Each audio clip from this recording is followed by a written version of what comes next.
All right, Rabbi, say good morning, good morning. Let us begin by thanking our sponsors for this morning's shir. To thank our TALMUD TORAH sponsors for the month of Av, Paul and Kathy Pollack, for dedicating the shiurim and drushos this month in honor of their grandchildren, Tikva Esther, Simcha, Avigayil, Milana and Milicenta. May they grow to become the best version of themselves. The Daf Yomi and refuah for Yehuda Ben Michal. Our week of learning sponsors, Binyomin Fleischman in memory of his father, Shmuel Yudel Ben Binyomin Yaakov, Selma Woolf with immense hakaros hatov. To HaKadosh Baruch Hu for the refuah of her granddaughter, Dr. Kari Davis, and our Daf Yomi sponsors, Matt and Rishona Lebovits, in honor of the Bris of Akiva Bentzion this past Shabbos, and with tremendous hakaros hatov to the entire Kehilla. May Akiva Bentzion and Meretz Hashem bizocha to enter into Torah, to chuppah, and to maisim tovim, and live a beautiful life of Kiddush Hashem Ameh v'esim shanim tovos. I will say with that, let us begin. We have a beautiful, beautiful daf. The next couple of, as you've seen already, the last couple of days, next couple of days, we have some incredible sugyas. So today's daf is Memtes 49. We are picking up on Memches on base 48. We have a lot to do today. Let's actually pick up from the Mesvei on 48b, which is 2, 4, 6, 8, 10, 12, 14, 16, 18, 20, 22, 24. 26 lines up from the bottom. Probably easier to count from the top. Okay, so the Gemara says as follows. So they say, no, we actually started this yesterday, but let's just begin again. So just to remember, where are we holding over here? The Mishnah introduced us to this idea that once the father hands over the daughter, gives over the daughter to the shluchim, to the agents of the Baal, she has essentially entered into the domain of her husband. The machlokis that we were seeing, I forgot to, okay, that's what I forgot to do. So the machlokis that we were seeing in yesterday's daf is, I did it at home. The machlokis that we were looking at yesterday's daf is halacha l'maisa. What does that accomplish? In other words, when we say that she enters into the domain of her husband, what does that mean? Does that mean totally into the domain of her husband in all matters, or perhaps for certain matters but not for others? So, for example, we've seen already a machlokes. Rav says it works for everything except for truma. So when she's handed over into the rishus of her husband, she's essentially in the domain of her husband. But halacha l'maisa, if her husband's a kohen, she can't yet eat truma. That was Shmuel. Reish Lakish said for Kesuvos. Again, we saw a number of different opinions. So the last two opinions we saw was Rabbi Yochanan and Rabbi Chanina, who both held that halacha l'maisa, when she is given over from the father to the shluchim of the husband, she is totally in the domain of her husband, including for truma consumption. So that's what we're picking up over here. So the may say halacha avim shluchei habal. If the father went with the shluchim of the Baal, or ultimately again the agents of the father went with the agents of the Baal, or she had, let's say again, so if the image is they're traveling now to the husband's home, they're traveling now to the chuppah, and let's say she had a chatzar on the way, and she goes in with her husband to go ahead and spend the night. Now, I want to point out over here that Rashi points out, V'nichnasa imo in baila, now it's her husband because they've already had Erusin, they have not yet had Nisuin, and they're spending the night in this chatzar, Kishar lina b'derech ba'alma, v'lo l'shem Nisuin. So they're sleeping in the same place, but they're not sleeping together. In other words, that ultimately they're not spending the night together to affect Nisuin. This is just a stop on the derech. Even though her ksuva, so to speak, is in the house of her husband, in other words, let's say the dowry has already been delivered to her husband, if she dies on the way, aviha yarsha. Ultimately, again, her father goes ahead and inherits her. But I will say, why does her father, why does her father inherit her in this case? Because halacha l'maisa, remember again, the father is accompanying them along this journey. Okay, masra av l'shluchei habal, osha masra shluchei av l'shluchei habal. But if the father goes ahead and hands her over to the shluchim of the Baal, or ultimately, again, the agents of the father hand her over to the agents of the Baal, osha haisa lo chatzar baderech, Or halacha l'maisa, again, they're traveling, and he has a chatzar on the way, and they spend the night there. V'nichnasa imo l'shum nisuin, and they spend the night there together to l'shem nisuin, to affect nisuin. Afa pi shekesuvos beis aviha, even though the dowry property might still be in the house of her father, mesa, if she dies, baila yarsha. Ultimately, again, her husband inherits her. But I will say, if you notice over here in this brisa, so what is the discussion about? In other words, when we say that she's given over to her husband, in the second case, essentially she's in the domain of her husband. What matter are we discussing? In terms of who inherits her. Aval truma ein isha ocheles betruma achet tikanes l'chuppah. So I will say, what you see over here is, at most, the discussion is what? The discussion is regarding halacha l'maisa, who's going to inherit her. Right? If she dies on the way to her husband's home, who inherits her? So in case number one, where the father or the agents of the father are present, the father's going to inherit her. In case number two, where the father is not present, the agents of the father are not present, her husband inherits her. But if you notice, what never comes up in discussion? Truma. Why? Because everyone is going to agree, because the Rice is making it clear that halacha l'maisa, a woman doesn't eat truma until she enters into chuppah. Tiyufta, dekulhu, tiyufta. This ultimately, again, Rashi points out over here, it refutes everyone. Rashi doesn't literally refutes everyone. It refutes everyone who's arguing on Shmuel. Because Shmuel was the one who said that halacha l'maisa, when the father hands her over to the husband, to the agents of the husband, at that point in time the husband will inherit her. But halacha l'maisa, no discussion of truma. And I will point out over here, the Gemara is not going to go on to discuss a different matter of discussion. But Lamaisa, this concludes the Truma discussion. So how do we paskin? See, interestingly enough, tomorrow I'll share with you the Lashon of the Rambam, but the Rambam has a beautiful Lashon. The Rambam essentially says that Halacha Lamaisa, this is how we paskin, that there is no Truma consumption until a woman enters into Chuppah. Till a woman enters Chuppah, till a woman enters into base Baila. So only after complete Nisuin is effected, and only after they are living together as husband and wife, does a woman have the ability to go ahead and eat truma. Then I will say, we're going to see, up until now, remember, we went through this a little bit. Mida Araisa, when could a woman begin to eat truma? Let's go through this just for a second. When could a woman begin to eat truma? Mida Araisa? Right? Erisin. Because ultimately, again, once she's kinyan kaspos, or once she's acquired by the husband, halacha l'maisa, she should be able to eat truma. Why don't we let her eat her? Why don't we let her eat truma during erisin? We're concerned that since she's living in her father's home, what's going to happen? She's going to get truma from her chassan, and she's going to go ahead and end up sharing it with her Yisrael family. We're going to see there's another reason. We alluded to it in yesterday's daf. We're going to see the sugya, what we call simcha. What we're concerned about is that perhaps they're going to get married.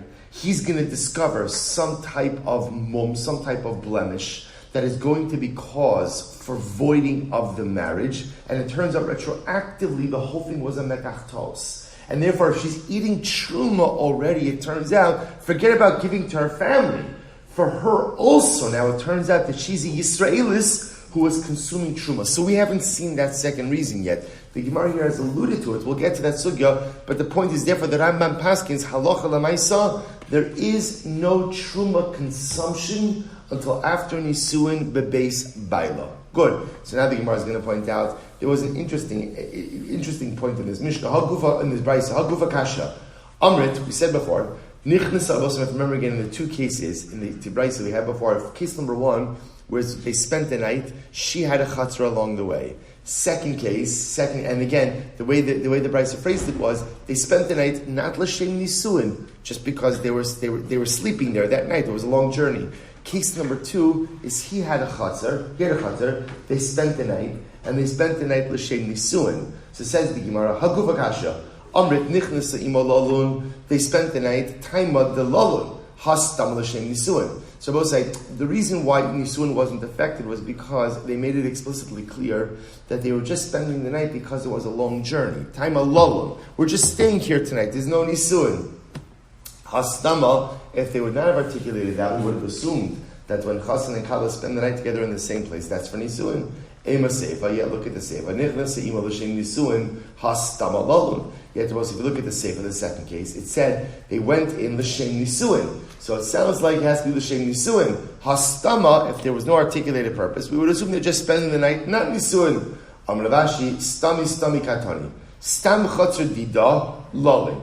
We'll say when they spend the night in her chatzar, the assumption is they're not affecting nisuin. Stam chatzar didei l'nisuin.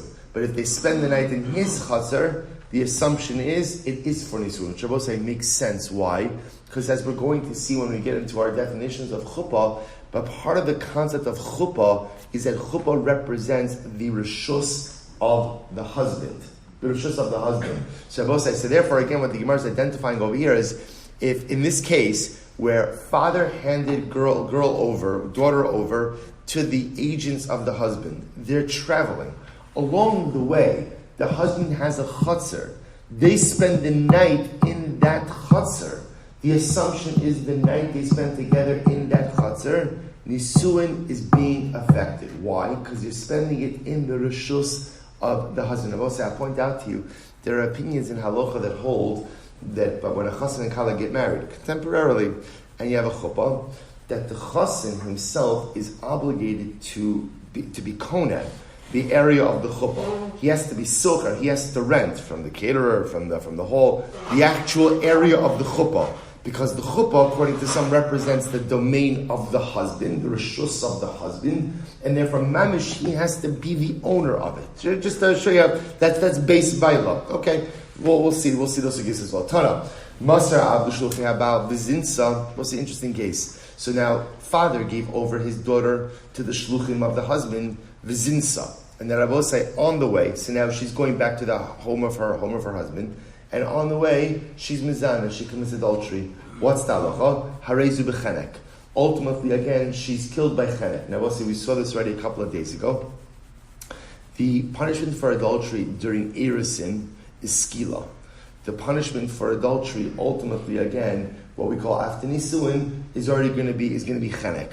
Two different forms. So the idea over here is that since she's being punished by chenek, that seems to indicate to us that some level of nisuin has been affected by the mere handing over of the girl to the shluchim of the Baal.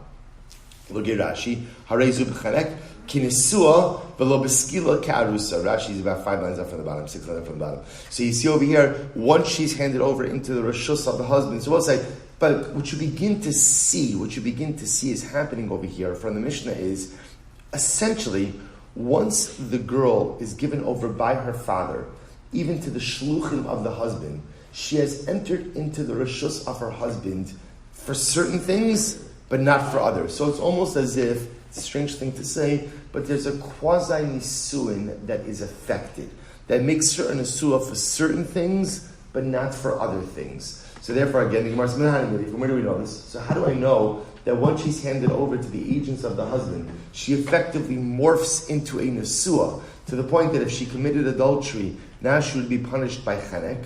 So the Gemara says, Rabbi Ami bar Bechama Amar Kra, Liznos Beis Aviha. As the pasuk says, the pasuk is actually talking about the Nara Murasa, but it says Liznos Beis Aviha. She committed znus in her father's home. Prat, that's taught now by Nara HaMeurasa, by a girl who's had erisin, who commits adultery. The pasuk says that she's killed by skila, by stoning. That's this pasuk. So the Torah says why? Because Liznos Beis Aviha. She gets skila because she committed znus in the home of her father. Prat l'shemasra av l'shluchei abal. This comes to exclude a case where the father has already given her over to the shluchim of the husband, because she's no longer beveis aviha. And if she's no longer beveis aviha, therefore what? She's no longer punished by skila, rather she's punished by chenek. Ve'ema prat shenichnas l'chuppah v'lo nivala. Maybe it comes to exclude a case where the girl has entered into the chuppah, but has not yet had bia. And so therefore in that case, halacha l'maisa. Maybe in that case she's punished by chenek and not by skila. Amar Rava, Amar Li Ami, Chuppah behedjek sivan. The Chuppah is explicitly stated. Ki yihye na'ara besula ma'orasa leish.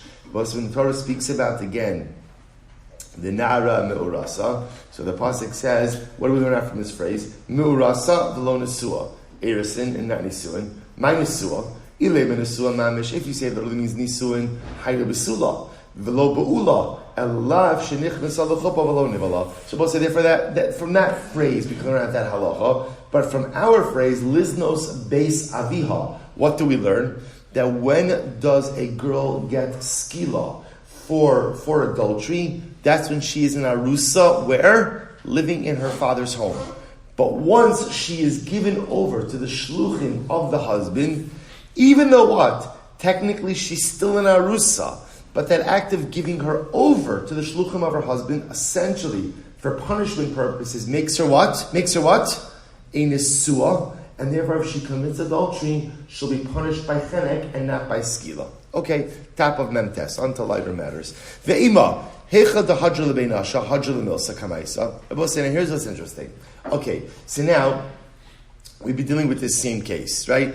Reuven's marrying Rachel, Mazel Tov. So what happens? Reuven lives in a faraway place, so he sends his agents, he sends his shluchim to go ahead and pick up his wife, escort her back to his home. Father gives over Rachel, ultimately again to the shluchim of the Baal.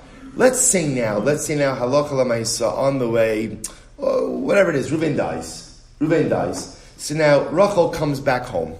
Okay. So ve'ima hecha da hadra lebeinasha, hadra lemilsa kamaisa. I might have thought that if Rachel comes back home, maybe she regains her former Na'ara state. In other words, what happens in a case where after having handed over his daughter to the shluchim of the Baal, the marriage doesn't materialize? So you both say, obviously, if Rachel goes to Reuven's home, they get married, they have nisuin, they get divorced, or she's widowed, of course she doesn't go back to her father's home. That's not a shayla, right? We're talking about over here, father gave her over to the agents of Reuven, and now on the way, Reuven died. So now, Eid Nebuch, agents go ahead now and bring her back home. Shulchan bring her back home. So I might have thought that now she comes back home, maybe she's once again just like a regular Nara, and therefore her father has all the same rights in her as he had as a Nara. Right, so Amarava, Hahu Kvar Paska Tana de Rabbi Shmuel. We'll say third line down from the top, Mem Tes Amadala, 49a. So this already was, this matter was paskined already by the Tana de Rabbi Shmuel. The Tana de Rabbi Shmuel, V'neder Amona Ugrusha, Kol Asher Asra Al Nafsha Yakum Aleha. So we'll say, what does the Torah say? Banedarim. If an almana, a widow, or a grusha, a divorcee, makes a neder, anything that she has prohibited upon herself, yakum aleha. Yakum aleha means what? Shall remain upon her. Which means I will say that when you have a grusha or an almana, there's no one to annul her vows. Right? There's no husband in the picture, so there's no one to annul her vows. Therefore, again, whatever vows she makes, by definition, stand. So the Gemara says, "Matam alomar, v'alo mutzas miklal av umutzas miklal baal." We'll say such a woman is removed from the domain of her father, because once a woman has nisuin, she is removed from the domain of her father, and of course she is removed from the domain of her husband. Now, when we say she's removed from the domain of her husband, why? Because either her husband is dead or divorced. Ella, rather, what must be the case? Shemasser. So we'll say, meaning that would be obvious. That's obvious. Obviously, again, if a woman is divorced or a woman is widowed, of course, her nedarim are up to her. So it must be coming to teach us something additional as well. Watch this. Ella, harishemaser ha'av l'shluchei habal. Rather, we'll say it must be, here's the following case. Father gave his daughter over to the shluchim of the husband. O shemasru shluchei v'shluchei habal. Or the agents of the father gave her over to the agents of the husband. V'nis armala baderech. And now let's say on the way, so Rachel has never reached Reuven's home. On the way she is widowed. Onis Gersha, or on the way Reuven divorces her. Heich ani koreba. So how do I categorize this girl? Beis avia shalzu or beis baila shalzu? In other words, whose home is she associated with? Is she associated with her husband's home? Is she associated with her father's home? Ela lomar lecha. Kivan shiyatza sha'achas me'irshus sa'av shuv einu yachal lahafer. That I will say is fascinating. So again, this is another example. Rather, again, what do you see? What do you see from here? Once she leaves her father's home, she doesn't go back. Now we'll say, of course, she can go back and live there. That's not what it's saying. Halachically, once the father hands her over to the agents of the husband, she has halachically left her father's home. So I will say, what you begin to see is that halacha l'mais, as the Mishnah said, Once a father hands over his daughter to the shluchim of the Baal, that daughter has entered into the rishus of her husband. So to a certain degree, she becomes a quasi-nisua. When I say quasi-nisua, so remember, let's go through how does she become a nisua? Well, let's work backwards. Number one is that if she committed adultery, she gets chenek, like an nisua, and not skila, like an arusa. Number two, if she dies on the way, her husband inherits her. It's now, again, number three, once she leaves her father's home, father, for example, no longer has the right to annul her vows. Right? That's done. Sounds like husband would have the right to annul her vows. It seems to be the one area in which she's not considered to be like a full-fledged nesua is what? Truma. Good. So we learn this as well. Haba al na'ara ha'me'urasa. If a man has relations with a na'ara ha'me'urasa, so we'll say, so again, this is talking about a girl, a na'ara, who is betrothed to someone else. Right? Betrothed to someone else. So what happens? Eno chayiv ad shete na'ara besula me'urasa v'hi beveis aviha. So we'll say, so the particular din of na'ara ha'me'urasa has certain criteria. Number one, that she's a na'ara. Number two, that she's a besula. And number two, that she's living beveis aviha. So b'shlom na'ara, I understand na'ara, because na'ara means na'ara v'lo geres. Besula means besula v'lo ba'ula. Me'urasa means me'urasa v'lo nesua. Beveis aviha le'me'ute mai. What does it mean beveis aviha? In other words, what is it? What does that mean? What is that criteria? My lav le'me'ute masra av l'shluchei habal. It must say come to exclude what? A case of where the father already handed the girl over to the shluchim of the husband. Because once a girl, so for example, the particular halacha of na'ara ha'me'urasa, where again punishable by skila, and we learned this with na'ara ha'me'urasa. So again, the Torah goes out of its way to say that where is she? She's beveis aviha. So the Gemara is saying, what is beveis aviha? What is that halacha coming to go ahead and teach me? Right? What is that coming to teach me? So ultimately, again, what it's coming to teach me is that halacha l'maisa, once comes to exclude where the father has handed over his daughter to the shluchim of the husband. Because ultimately, again, once that transfer has occurred, the girl has left her father's domain. If a man commits adultery,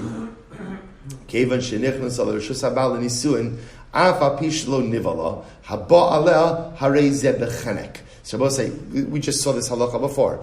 If a man has relations with a married woman, even if she has not yet had nisuin, meaning she has not yet, I should say differently, even though she has not yet had relations with her husband, so formal nisuin has not been affected. Ultimately, again, if he has relations with her, that act of adultery is punishable by chenek. Now, both say, let's go back for just a second. What is the punishment for committing adultery with an arusa? Arusa? Skila. Right? Punishment for committing adultery with an isua?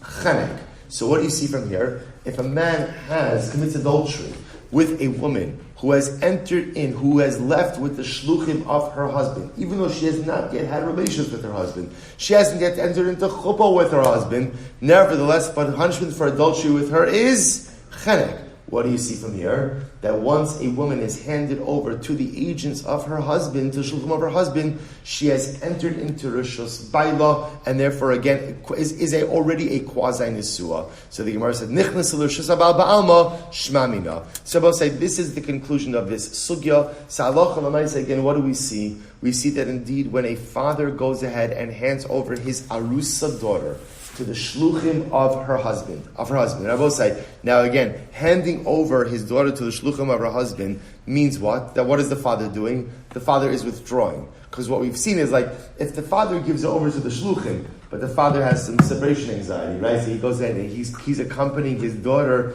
the entire way. That's not called Mesira Labal. That's not called the giving over to the husband. But assuming the father gives over his daughter to the shluchim of the husband, and then the father stays away, so essentially that girl becomes an Nesua, again, in a number of different ways. Number one, for punishment purposes, adultery with her is punishable by chenek and not by skila. Number two, if she dies on the way, ultimately, again, the husband will inherit her, but halacha l'maisa seems to be the one area where she's not in the nesua is going to be truma. Beautiful.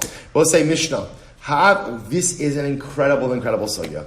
Ha'av eino chai b'mizonos bito. A father is not obligated to support his daughter. Okay? So we'll say, so now, what that statement means and where that statement came from is going to require a lot of explanation. And of course, what's missing from the Mishnah? What about sons? Good. We're going to see a really fascinating sugya of us. So watch this. Medrash Darsh Rabbi Elazar ben Azariah Lefnei Chachamim.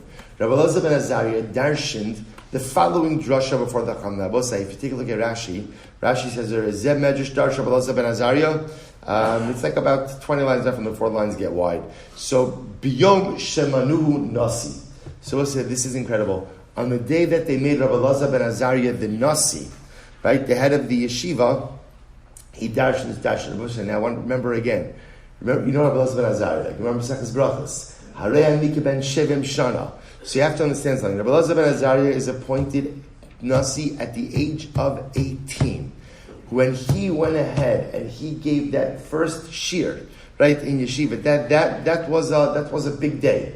That was a big day. First of all, because remember again, he's a young guy, even though he looked old, right? Harei Amika ben Shevim Shana. I look like I'm 70, but everyone knew that he was really a young man. So here you have a young man, assuming he's taking over for the venerated Rabbi Gamliel, right? It was a huge power shift, So this is the drasha that he is delivering on the first day. So we'll say, what's the drasha?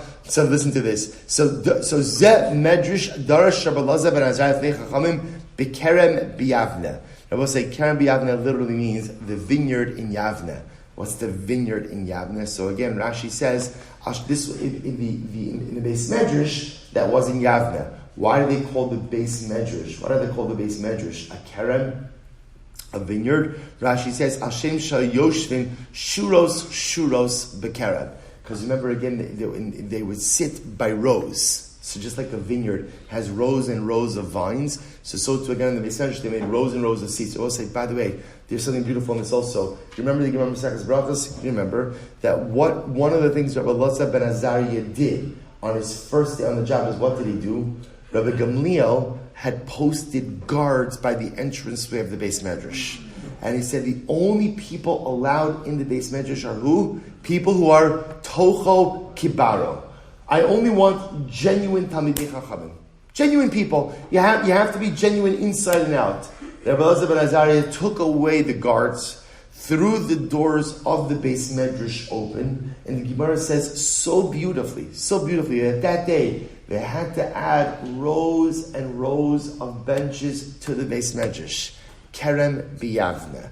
They will say they had to add rows and rows because there were so many people who were kept out because of this high bar of Rabbi Gamliel. Rabbi Elazar ben Azariah says that's not Yiddishkeit. We do not believe in an elitist religion. We are not elitist. We don't believe in an elitist based medrash. Throw the doors open. Whoever wants to come in and learn. They added on rows and rows of benches. The Kerem b'Yavne. Shabbos says, so what was the drasha? Habanim yirshu va'avanos yazunu. The sons inherit and the daughters are supported. Shabbos, they were going to see. Interestingly enough, that this is, look at Rashi. We don't have time for this Rashi, but we always have to make time for Rashi. So look at this. Habanim yirshu va'avanos. This is actually fascinating. Rashi says, so we'll say there are two different halachas, two takonas that Beis Din established by the ksuva of a woman. What are they? Habanim yirshu ksuvas binin dichrin. So we'll say there's a concept of binin dichrin. We're going to see this later on. Binin dichrin de'yahavan lechi minai inun yarsun kesav ksuvasei yeser al chakeim de'emachasun. V'hainu habanim yirshu ksuvas binin dichrin. So we'll say number one is the concept. Again, we're introduced this now. We're going to see later on. Binin dichrin. Binin dichrin literally means male sons. I will say it was written into a ksuva of a woman like this. Right, Rachel marries Ruvain. In her ksuva it says, "My sons will inherit my ksuva." I will say, now what does that mean? What that means is like this. Rachel knows that Ruvain might marry someone else, and therefore there might be additional sons as well. So Rachel stipulated in her ksuva, or this was stipulated in every ksuva, what we call ksuvas b'nei dichrin, the ksuva of male sons, that a mother wants her sons to inherit her ksuva above and beyond whatever their share in their father's estate is going to be. So should I die, I want my sons to inherit my ksuva. That's called ben indichere. Rabbi will say that's takana number one. And we'll see all of this. That's takana number one. Takana number two, Rabbi will say, was that ultimately, again, v'abanos yazunu, so the sons inherit, and the daughters should be supported. What's this? Look at Rashi. V'abanos yazunu, benin nukvan, tiyahavol mechininai, daughters that I have with you, inon yahavin yasvin bebeisiu, mezin b'nechase, aditis bagrun, and the banos yazuna will say is that a mother would stipulate, my daughters are to be supported by you, by Ruvain, by you or your estate, up until the time they reach bagrus or until they get married. So here you go. So now Rabbi Elazar ben Azariah darshan banim yirshu, ultimately sons inherit, specifically the ksuva of their mother, va habanos yazunu, and daughters are supported by the estate. Now, just like sons only inherit when? After the death of their father. So too daughters are only supported when? After the death of their father. So remember again, this drasha supports the opening phrase of the Mishnah. What did the opening phrase of the Mishnah say? That a father is not chayiv to support his daughter. Okay? Rabbi Elazar ben Azariah makes a drasha. And Rabbi Silber ben Azariah says we equate the inheritance of a son with the support of a daughter. Just like the inheritance of a son only comes when? After the death of a parent. Okay? Again, whether it's the death of a father, death of a mother, ultimately support of a daughter, obligatory support of a daughter is only triggered when? Upon the death of the father, or upon the death of a parent, that is when the estate has to support them. Okay, good. We'll delve into this more. Says the Gemara, Mizonos pitu de'eno chayiv, haba mizonos b'no chayiv.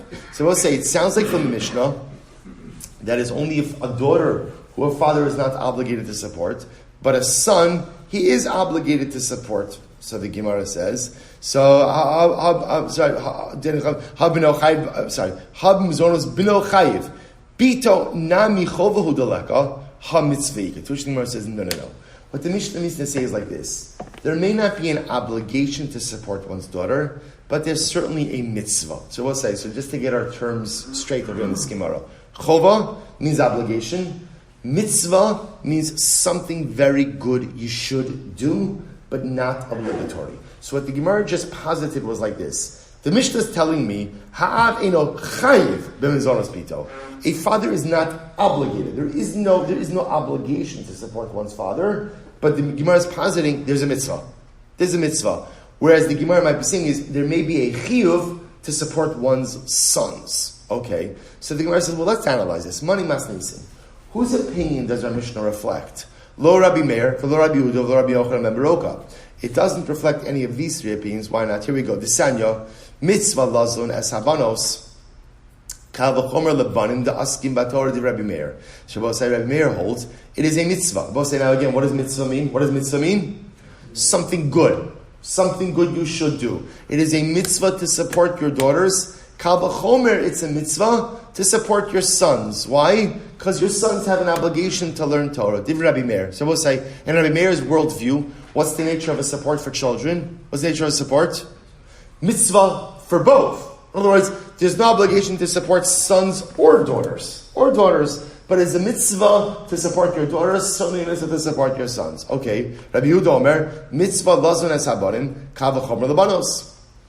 And Rabbi Yehuda says it is a mitzvah to go ahead and support your sons. Kal v'chomer, the daughters. It's the reverse. The Gemara says, mishum zilusa. Ultimately, because ultimately, again, if halacha l'maisa, the daughters have to go ahead and beg, right, and go out and collect, it's degrading for them. Rabbi Yochanan ben Baroka Omer, chova lazon es habanos la'achar misas avian. Rabbi Yochanan ben Baroka says there is an obligation to support daughters after the death of their father. But ultimately, again, during the lifetime of the father, neither sons or daughters are supported. So many must need. So who's it mean? Does the Mishnah reflect? Rabbi Meir, if it's Rabbi Meir, ha'amar banim mitzvah, he said there's mitzvah for sons, right? And our Mishnah seems to indicate that what?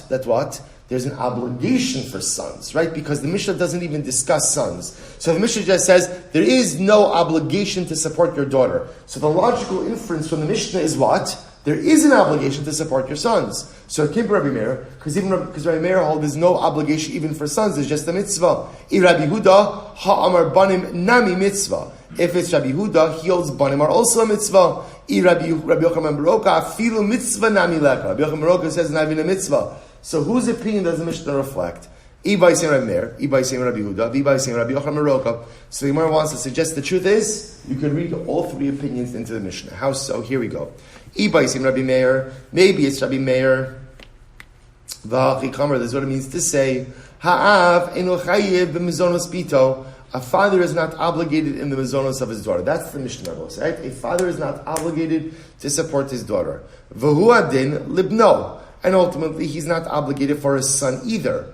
Ha mitzvah bebito ika, but there is a mitzvah to support his daughter. Kavachomer lebanim, ultimately again for sons as well. V'hadik tani bito. So why does the Mishnah single out daughter if there's no obligation really to support anyone? Ha kamash malan da'afilu amadeis da'afilu bito chovahu daleka ha mitzvah ika. It singles out daughter to teach you that there's no obligation for daughter, but there still is a mitzvah. Okay, so that's how the Mishnah can read according to Rabbi Meir. By saying Rabbi Yehuda, or the other possibility is it can be Rabbi Yehuda. V'achikamer, this is what it means to say. V'achikamer, ha'av eno chay b'mizonos bito. A father is not obligated in the support of his daughter. V'chol shekein libno, and all the more so, right? V'chol shekein is certainly not obligated in his son. Ha mitzvah b'binovika, but there is a mitzvah for a son. Kavachomer lebanos. Ultimately, again, a kavachomer there's a mitzvah for the daughters. V'hadik tani bito, and that why did the Mishnah single out bito? Hakamashlam da'afilu bito chovaleka, to teach me ultimately again that even by daughter, there is no obligation. Okay, you could also read the Mishnah like Rabbi Yochanan ben Baroka. How so? What it means to say, a father is not obligated in the mizonos of his daughter. V'hu adin libno. And ultimately, again, this is the din. This is the din, ultimately, for his son. V'hu, Simcha says, he's not high for either of them. V'hu adin, da'afilu mitzvah nami leka. And then Rabbi Yochanan ben Baroka would say, there's not even a mitzvah to support one's children. V'aidi debanos la'acha misas avien chova, tana nami eno chayiv. But since ultimately, again, there is an obligation after the death of the father to support the daughters, therefore the Mishnah phrased it in the form of chova. Okay, so Shabbos says, halacha l'maisa.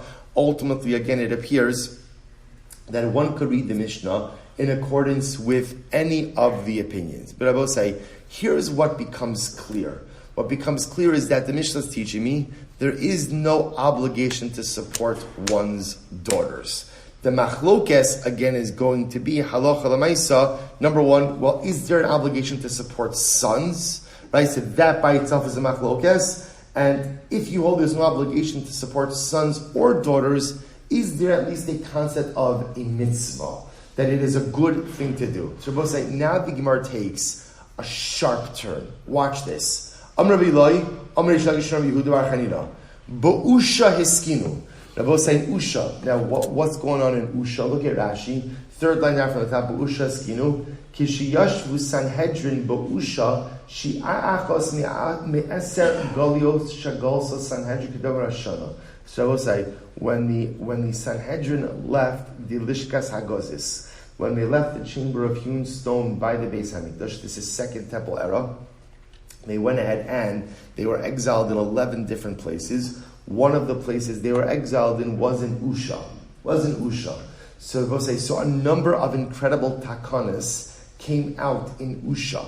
So one of the things they legislated in Usha is incredible. I will say, get ready for this. Busha eskinu she adam zan es bana ves benosav kishem kitanim.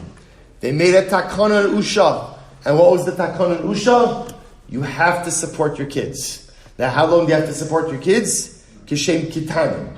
Now, we'll say, what does that mean? Right? Is this a halachic katan? Right? Is this a katan, a boy, right, until 13, a girl until 12? So we're going to see. I have incredible Yetzirah to jump to the Rambam now, but I'm going to resist. I'm working on myself. I'm going to resist. So we'll come back to this a little bit. Because we're going to see, ultimately, we're going to look at the Shulchan Aruch and the Rambam in this. Because halacha l'maisa, again, the Rambam's verbiage over here, I'm doing it. Okay, no, we're going to go back there. Okay, so here's what we have. So we have a Mishnah that tells me that halacha l'maisa, you don't have to support your daughters. Okay, at all. We're then going, now we see in Usha, a new takana, you have to support your kids until they are, while they're ketanim. How old, what level of support, and by the way, who does this cover? Which kids? This sounds like both boys and girls, right? But there's no distinction, sons, daughters. Okay. So I'll say now, they made halacha and usha that you have to support your kids. Does the halacha follow that or not?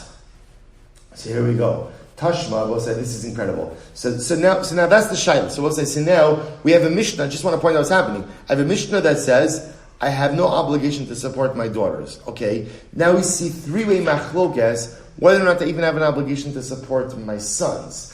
Usha, atakana, you have to support your minor children. Whatever kata means, we'll get to that. You have to support your kata. So does the halacha follow that or not? So we'll say, this is absolutely incredible. Look at these gemaras. Does the halacha follow this takana in Usha or not? So Tashma, get ready for this. Wild. When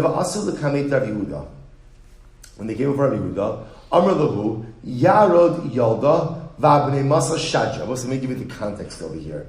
So ultimately, again, look at Rashi. Tashma, the less hilchas hakavase ela meimer aminale v'lei chagin. They're both saying, now, here's what I want to point out. When the Gemara says that does the halacha follow this takana in Usha, what's the question? Well, so the question is, if we have a case of a father who's not supporting his kids, can we go ahead and extract money from him for the support of his family?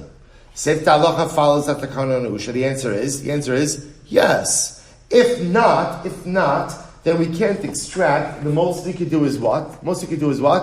There is a very powerful tool to get people to do things, and it is public shaming, right? Social pressure. So we'll say, so here's the case. There was a guy, there was a guy who was not supporting his kids. He wasn't supporting his kids. He came before Rabbi Yehuda, Amr lahu, so Rabbi Yehuda said about this guy, Yarod Yolda, Va'abnei Masa Shadje, the jackal has given birth, and he's left his young to the community. I will say now, apparently, the jackal, Rashi says, Vuach Zori Albanov. I guess apparently the jackal is not kind to its young. So Rabbi Yehuda comes along and he says about this guy, the jackal. He's calling him a jackal in public, and now the community has to support the jackal's kids. When this guy, again, another guy who wasn't supporting his kids, came before Rav Chisda, Amar Lahu Kafi Le'asisa, do me a favor, take the mortar, turn over the mortar, right? Bitzibura. Essentially what Rabbi Yehuda is saying is, give me a soapbox, right? Take the mortar, turn it over. I'm going to stand up on it in public. V'leikum v'leima urva ba'ibani v'higavra lo ba'ibani. Even the raven has compassion upon its kids. This guy doesn't have compassion upon his kids. So let's say, what's happening over here? These are cases of public shaming. So these great rabbanim were shaming these deadbeat dads into going ahead and taking care of their kids. So the Gemara says, by the way, v'orva ba'ibani, really, the raven has compassion upon his kids. V'ksiv, we learn, libnei orva shalo yikro. We'll say the pasuk in Tehillim. No sim levei lachma. Hashem gives food to the animal. Livnei orva shayikru, to the children of the raven who call out. But apparently the idea is that what? That the parent, right, the mother, the father raven, don't take care of their kids. Who does take care of them? To which the word is Lokashya. This is incredible. One is talking about a white raven, one is talking about a black raven. What's the pshat? We'll say, take a look at Rashi. This is actually quite fascinating. Rashi says over here, Uchmi kishagat. We'll say apparently when the raven is born, it's white. So the black parents don't recognize the white raven. In other words, we'll say it's fascinating. In other words, that halacha l'maisa, when the child is born, right, the child doesn't look like the parent. So because of that, there's a certain degree of alienation from the child. As the raven gets older, I guess the pigmentation changes. It's black. It begins to look like the parent. then the parent has rachmanis on it. It's incredible. Rashi says, Uchmi kishagadol mashchir, as the raven gets older, it darkens. V'ha'av v'ha'im oavin osan. And ultimately, again, the father and the mother love it. Aval maschilin lebanim, aval mitchilasan levanim, or lebanim. In the beginning, ultimately, again, the raven is white. V'sonin also, and therefore the parents despise it. Which I will say, such a profound yisod of how parental love cannot be predicated on my child doing exactly what I want and how I want them to do it. That's raven love, right? Raven love is when you look like me, you behave like me, you do like me, then I'll love you. But if you don't look like me, you don't behave like me, you don't do like me, I don't love you. That's not a way to love a child. A parent's love for a child has to be unconditional. Even at the end of the day, when the child does not look like me, when the child does not behave like me, when the child does not chas v'shalom follow in my ways, when the child does not do the right things in life, I love my child because my child is my child. Again, does parental love, ebb and flow? Does it have peaks and valleys? Of course. Is it the same, or does it manifest itself in the same way for every child? Of course not. But it's so profound. Raven love is conditional. Right? Raven love is conditional on the child being exactly like the parent. Real parental love has to be an unconditional. Such an incredible yesod. So the Gemara says, okay, so leaving ravens aside, when these deadbeat fathers would come before Rava, so Rava gave them musar. Rava would say, tell me, do you think your children should be supported by tzedakah? Right? So Rava would say, now what do you see from here? What do you see from all of these cases? What do you see from here? What was the tool that these Rabbanim had? What was the tool? Shaming. What was the tool apparently it didn't have?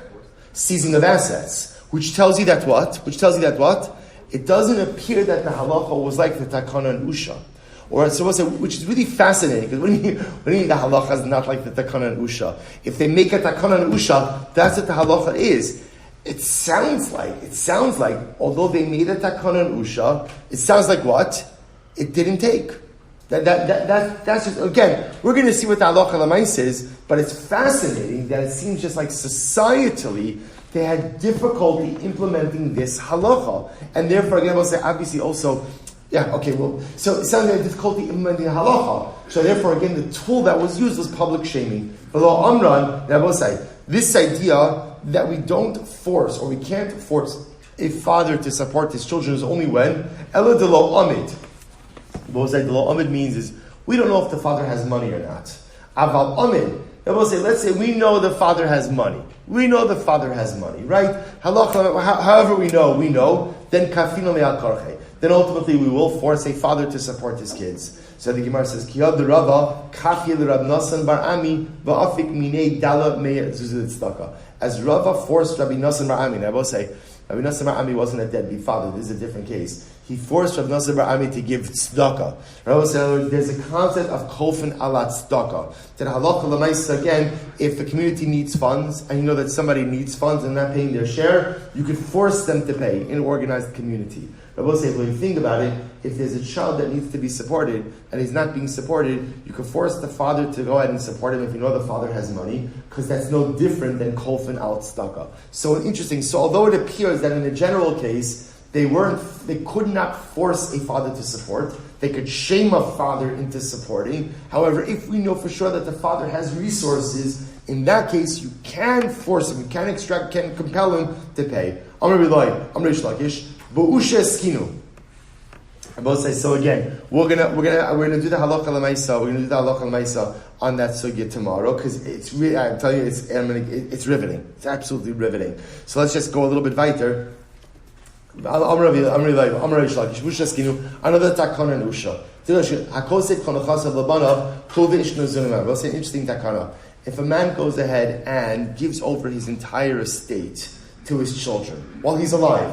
Then I will say, by the way, you'll ask yourself, well, why would anyone do that? Well, so people do it today, right? It's a what's the word? Tax planning thing, right? Where again, if a person's going to need long-term care, this is free advice, by the way. This is free, right? If a person is going to need long-term care, there's like a look-back period for moving. Okay, all these different things. So a father and a mother are giving over their entire estate to their children while they're still alive. In Usha, they made a takana that ultimately, again, hiskinu, that what? That hu v'ishton izonim mehem. That the parents are still supported by the estate. In other words, even though my wife and I have given over our entire estate to our children, in Usha they said the parents are still supported by the estate. They will say, we'll stop over here. Again, Baruch Hashem, I think we're caught up with the rest of the Daf Yomi world for the most part. Let's say, so we'll start over here today. So tomorrow coming attractions, more incredible takanas of Usha. I'm telling you, incredible. Incredible. And in Meretz Hashem, the halacha l'maisa on the din of supporting one's children, all tomorrow. Shkar Chabosai.